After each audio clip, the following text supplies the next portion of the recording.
Hello friends, welcome to Rosh study. हमने last lecture में discuss किया था अबाउट सिविल डिसोबीडियंस मूवमेंट और उसके इम्पैक्ट्स इंडिया पर। यहाँ पर इस लेक्चर में हम डिस्कस करेंगे Indian freedom struggle movement after 1930s। ये लेक्चर एक बहुत ही इंपॉर्टेंट कड़ी है आपके कॉम्पिटिशन्स और एग्जाम्स के पॉइंट ऑफ व्यू से। So stay with us because there is a lot to know, a lot to discuss. But before we begin, अब आप रोश स्टडी के साथ घर बैठे तैयारी कर सकते हैं वेरियस टेस्ट, कॉम्पिटिशन्स और एग्जाम्स के।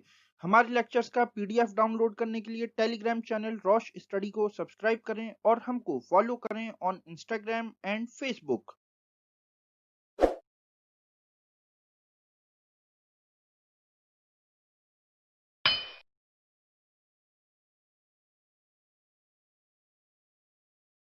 So let's start.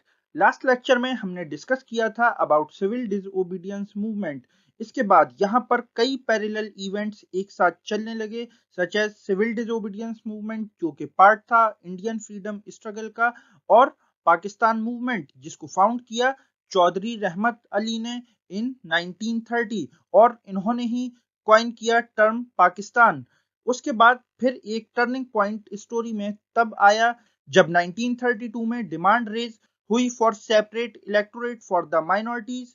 तो महात्मा गांधी ने इस डिमांड को कंसीडर नहीं किया बिकॉज महात्मा गांधी यहाँ पर चाहते थे एक सेकुलर कंट्री जहां पर हिंदूज और मुस्लिम्स दोनों के लिए इक्वल राइट्स हों। तो यहाँ पर मुस्लिम लीग को लगा कि इंडिया में मुस्लिम्स के राइट को इग्नोर किया जा रहा है। बट अभी तक इस मोमेंट तक किसी ने भी इंडिया के पार्टीशन के बारे में बिल्कुल भी नहीं सोचा था। फिर एक और इम्पोर्टेंट इवेंट हुआ जिसका नाम था राउंड टेबल कॉन्फ्रेंस, और ये हुई इन लंदन। यहाँ पर थर्ड राउंड टेबल कॉन्फ्रेंस में जो कि कंडक्ट हुई इन 1932 बात की गई इंट्रोड्यूस करने की कुछ कॉन्स्टिट्यूशनल रिफॉर्म्स इन इंडिया। और जब 1934 में civil disobedience movement call off हुआ, उसके कुछ महीने बाद इन 1935 इन रिफॉर्म्स को ब्रिटिश गवर्नमेंट ने इंट्रोड्यूस किया as government of India act of 1935। Government of India act of 1935 के अकॉर्डिंग ब्रिटिशर्स ने इंडिया को एक फेडरेशन बनाया और उसका नाम रखा all India federation of British Indian provinces and states.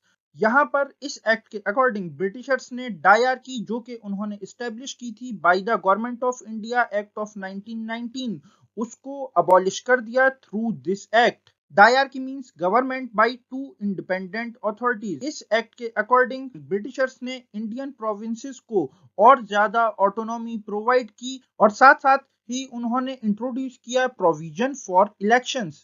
1935 के एक्ट में अब डायरकी इंट्रोड्यूस की गई by the Britishers at centre, और दो हाउसेस बनाए गए जिनके नाम थे फेडरल लेजिस्लेटिव असेंबली या सेंट्रल लेजिस्लेटिव असेंबली, और दूसरा हाउस था काउंसिल ऑफ स्टेट, जैसे कि प्रेजेंट टाइम में राज्यसभा। और जो इंडिया का प्रेजेंट फेडरल स्ट्रक्चर है वो फॉर्म किया गया in government of India act of 1935। यहाँ पर इस एक्ट के प्रोविजन के अकॉर्डिंग स्टेब्लिश किया गया एक फेडरल कोर्ट जिसे हम आज सुप्रीम कोर्ट के नाम से जानते हैं।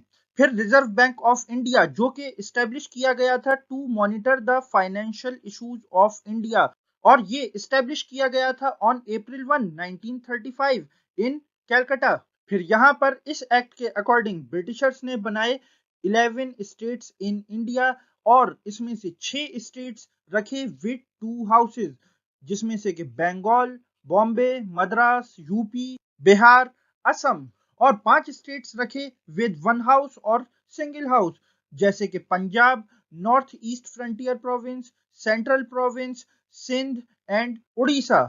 और सिंध और उड़ीसा ये दोनों न्यूली क्रिएटेड स्टेट थे, और जो स्टेट सिंगल हाउस के साथ थे उनके हाउस को कहते थे लेजिस्लेटिव असेंबली, जैसे कि प्रेजेंट में विधानसभा।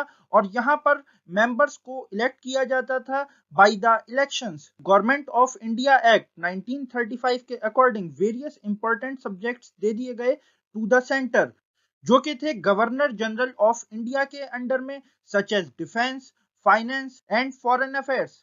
और बाकी के सब्जेक्ट्स बांट दिए गए इन वेरियस मिनिस्ट्रीज जिसको के होल्ड करते थे इंडियन। बट इन्होंने एक प्रोविजन ये भी रखा था कि ये सारी मिनिस्ट्रीज आंसरेबल हैं to the federal legislative assembly, जिसको के डायरेक्ट कंट्रोल करती थी ब्रिटिश गवर्नमेंट, और यहाँ पर जो प्रिंसली स्टेट्स थे उनको भी रिप्रेजेंटेशन दिया गया, बट उनको जो रिप्रेजेंटेशन दिया गया इन बोथ द हाउसेज वो बहुत ही बाइस था और डिस्प्रोपोर्शनेट था। अब इंडियन लीडर्स का यहाँ पर क्या रिएक्शन था? इंडियन लीडर्स ने, स्पेशली इंडियन नेशनल कांग्रेस और मुस्लिम लीग ने, दोनों के लीडर्स ने ही इस एक्ट को एक्सेप्ट करने से मना कर दिया। और यहाँ पर जो प्रिंसली स्टेट्स थे उन्होंने भी इस एक्ट को ज्वाइन करने से रिफ्यूज कर दिया, और इस तरह से ये एक्ट सिर्फ वर्किंग रहा on provincial level. Indian national Congress और ऑल इंडिया मुस्लिम लीग ने डिसाइड किया पार्टिसिपेट करने का इन द इलेक्शंस ऑफ 1937, जिसके रिजल्ट में इंडियन नेशनल कांग्रेस 707 सीटें जीती और मुस्लिम लीग को हार का सामना करना पड़ा विद 106 सीट्स। तो यहाँ पर मुस्लिम लीग की इस हार ने मुस्लिम लीग में और मोहम्मद अली जिन्ना में एक फीलिंग क्रिएट कर दी for a separate nation for Muslims. But इस कहानी में अभी कई और मोड़ आने बाकी थे, जिसके बारे में हम बात करेंगे आगे के लेक्चर्स में। तो ये लेक्चर यहीं खत्म। आशा करता हूँ यहाँ आपको काफी कुछ जानने को मिला। Thanks for listening. Okay, bye.